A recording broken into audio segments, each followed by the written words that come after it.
Hi friends, ఈరోజు మనం మసాలా పాపడ్ ఎలా చేద్దామో నేర్చేసుకుందాం.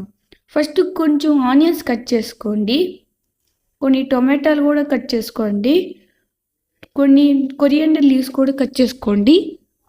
తర్వాత కొంచెం పాపడ్ తీసుకోండి, దాని మీద ఆయిల్ పూయండి, రెండు సైడ్లు ఆయిల్ పూయండి. ఇప్పుడు మనం ఆయిల్ పూసిన తర్వాత ఒక ప్యాన్ తీసుకొని 5 మినిట్స్ అలా హీట్ చేసుకోండి. హీట్ చేసిన తర్వాత ఆ పాపడ్ దాని మీద వేసి జెంటల్గా ఫ్రై చేయండి. ఫ్రై చేసిన తర్వాత అది వైట్గా వస్తుంది, ఇలా వస్తుంది. ఇప్పుడు మనం మసాలా పాపడ్ని ఒక ప్లేట్లో తీసుకుందాం. మసాలా పాపడ్ని తీసుకున్న తర్వాత కొంచెం ఉప్పు చల్లుకోండి, కారం చల్లుకోండి, తర్వాత కొన్ని ఆనియన్స్ కూడా చల్లుకోండి దాని మీద. తర్వాత మనం టొమాటో కట్ చేసింది కూడా చల్లుకోండి, తర్వాత కొరియండర్ కూడా చల్లేసుకోండి.